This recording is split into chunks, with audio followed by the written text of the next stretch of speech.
everyone, I just wanted to get on here and make a video about how I saved $20,000 in a year, actually less than a year, and the 8 tips that I feel are very beneficial and can help you reach your goal if it's something similar to what mine was. The first one I have is automate your savings, and that's because it's a lot easier to save money if you don't know if you don't know what you miss. So automating my savings to a certain percentage was actually more beneficial. I was doing actual amount for a moment for a couple of months, but then when I moved out, I switched to percentage. It just worked better with the way my bills and income were set up. It just made it a lot easier. So automate your savings is the first tip that I have. The second tip that I have is cutting out the excess. I'm looking at my list right now. Cutting out the excess that is in your, just like your day-to-day spending. So for example, I have Netflix, Hulu, Spotify, and gym memberships that I feel like I couldn't cut out.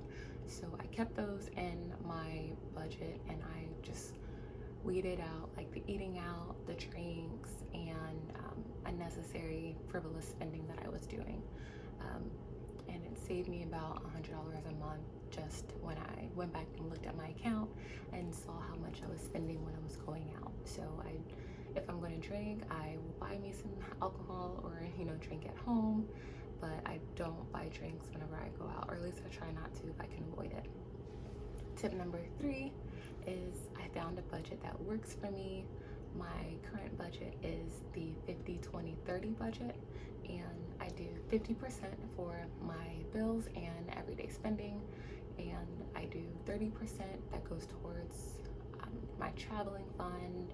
If I have something I'm paying towards, I'll put the money in that's in that 30% for whatever I'm paying for, and then the 20% I actually split it up between 2 accounts. So I have one 10% going to my MMA account, and then I have my other 10% going towards just a regular savings account if I need to access something quick. So 50, 30, 20, and that seems to work best, especially for me because I'm a nurse. My income kind of fluctuates. It's not salaried, I'm hourly, and I have differentials and overtime bonuses and stuff like that. So it makes counting, or at least planning what my check should be, kind of difficult. So I just make sure that I go into my direct deposit on my employer's website, and I make it to where 50% goes to one account, my bill paying account, and I have that debit card, and my 30% goes to an account that I don't have a debit card to. I'll just pay. I set it up through like my account number and routing number. I set everything up through there if I have something to pay towards. And then my other savings accounts, I don't have access to those either. I just set up the account numbers and routing numbers to make sure that the money is getting allotted to those accounts, and I don't have access to it, which makes it even more beneficial because if I can't touch the money, I'm more likely not going to use it. Now, tip number 4 is I learned how to say no and when to say yes.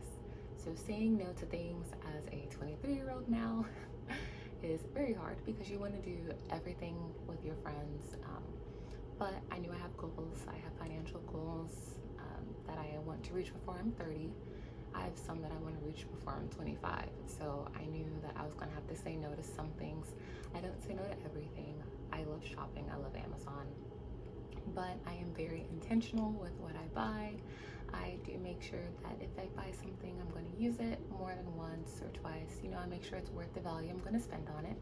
And I don't buy anything just because it's cheap. But that's another tip.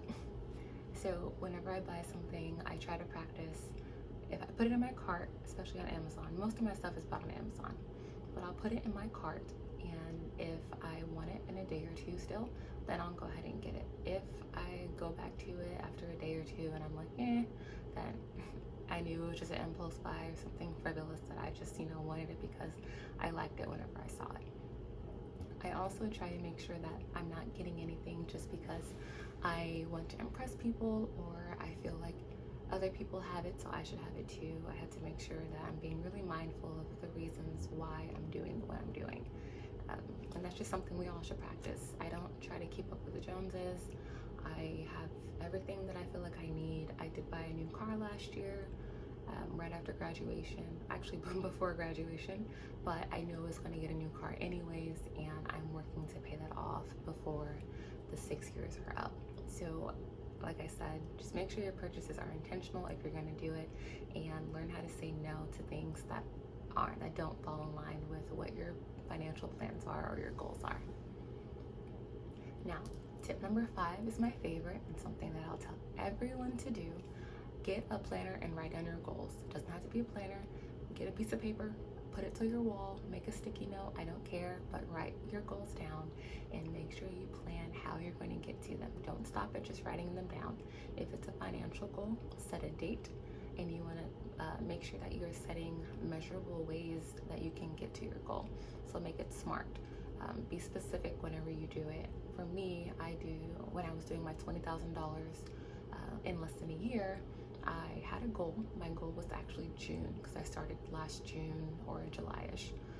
So I gave myself 12 months. I divided it up by 12 months, and it equated to, I think, a little bit around $2,000 a month if I were to do it that way. And I had to figure out how much I would have to save of my checks. I get paid bi-weekly, so I had to figure out how much I was going to save for my checks every 2 weeks and put towards my savings goal. So stuff like that.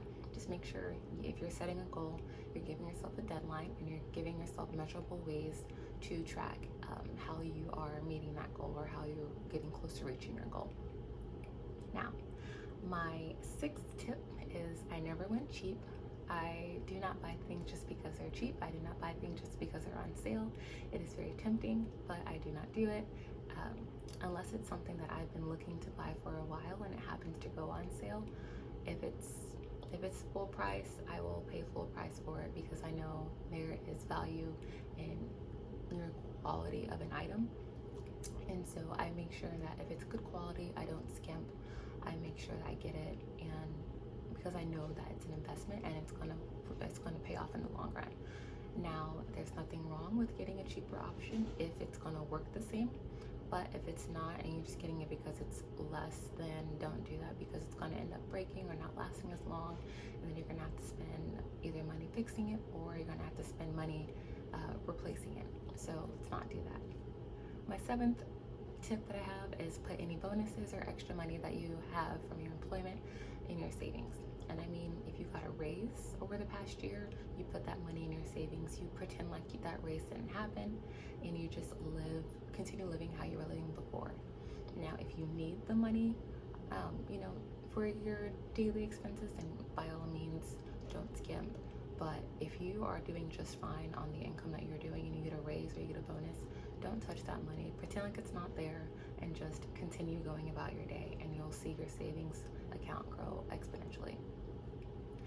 For example, I got a relocation bonus when I moved to the DFW area, and moving was not cheap, so I paid myself back the amount of money that I spent to move, but everything else that I had left over, I put it in my savings account because I did not account for it. I did not need it for my bills, and so I just pretended like I didn't even get it.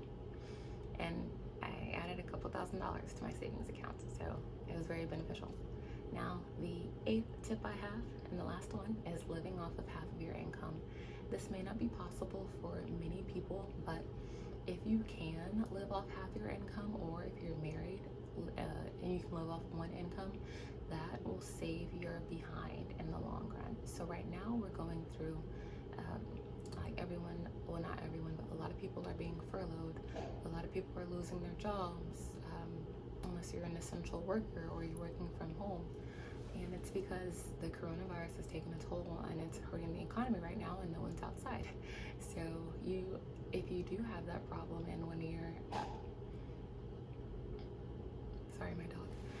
So if you do have a spouse or a boyfriend who is working and then they suddenly stop, you don't have to rely on having dual incomes to support your household. You have one that you have already been planning on supporting. You have one that you've already been using to pay all your bills and make everything happen. So you don't have to worry about, oh, one person lost their job, I don't know where I'm going to get the extra income from, because you've been practicing living off of one income the entire time. So if you can practice doing that, that'll definitely add to your savings. I did it. I only spend half of my income on my bills and spending, just like everyday spending.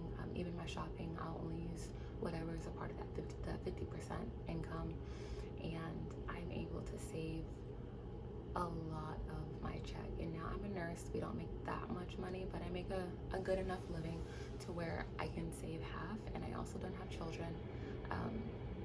So you have to take an account for that. But I do have debt. I have a car payment.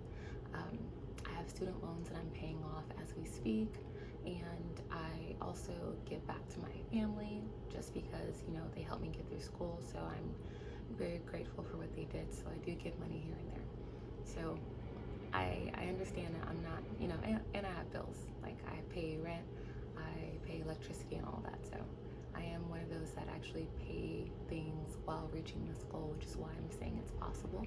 And I encourage all of you to put these tips and tricks to the test and see how far it helps you go in your financial goals, and hopefully you can reach them. And whatever you have set this year, I do hope you're writing them down, getting towards it, and just making it happen. So stay blessed. I hope this was quick enough. Just wanted to jump on the camera just to show my face again, because I have not done this in a while, but I will be back and more frequent because I have lots of tips and tricks that I would love to share with everyone. All right, stay blessed. Bye.